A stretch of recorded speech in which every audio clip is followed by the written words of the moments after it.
अस्सलामु अलैकुम वरहमत उल्लाह। किस्सा मशहूर है कि कोई बुजुर्ग थे, उनके पास एक दफा एक तालिब इल्म आया जो दीनी अलूम सीखता रहा। कुछ अरसा पढ़ने के बाद जब वो अपने वतन वापस जाने लगा तो वो बुजुर्ग उससे कहने लगे, मियाँ एक बात बताते जाओ। वो कहने लगा, दरियाफ्त कीजिए, मैं बताने के लिए तैयार हूँ। वो कहने लगे, अच्छा ये तो बताओ, क्या तुम्हारे यहाँ शैतान भी होता है?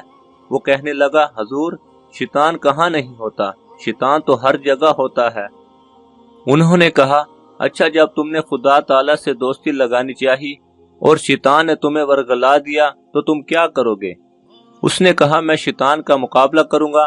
कहने लगे, फर्ज करो तुमने शैतान का मुकाबला किया और वो भाग गया, लेकिन फिर तुमने अल्लाह ताला के कुर्ब के हसूल के लिए जिद्दोजहद की और फिर तुम्हें शैतान ने रोक लिया तो क्या करोगे?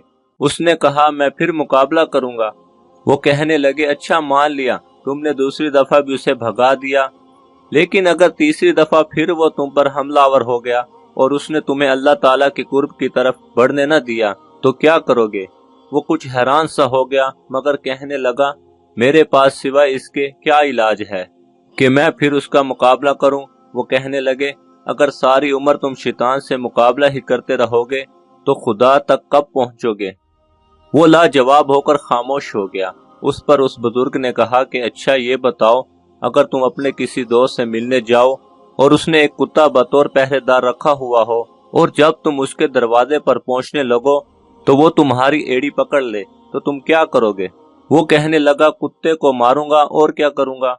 वो कहने लगे, फर्ज करो तुमने उसे मारा और वो हट गया, लेकिन अगर दोबारा तुमने उस दोस्त से मिलने के लिए अपना कदम आगे बढ़ाया और फिर उसने तुम्हें आ पकड़ा तो क्या करोगे?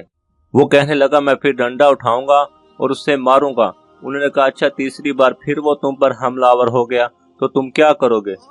वो कहने लगा, अगर वो किसी तरह बाज न आया तो मैं अपने दोस्त को आवाज दूंगा कि जरा बाहर निकलना, ये तुम्हारा कुत्ता मुझे आगे बढ़ने नहीं देता, इसे संभाल लो। वो कहने लगे, बस यही गुर शैतान के मुकाबले में भी इख्तियार करना, और जब तुम उसकी तदाबीर से बच न सको तो खुदा से यही कहना कि उस दुनिया के कुत्तों को इसके पास आने से रोके और तुम्हें अपने कुर्ब में बढ़ने दे। तुम उसका हाथ क्यों नहीं पकड़ लेते जिसके कब्जा कुदरत में ये तमाम चीजें हैं? अगर तुम उससे दोस्ती लगा लो तो तुम्हें उन चीजों का कोई खतरा न रहे और हर तबाही और मुसीबत से बचे रहो।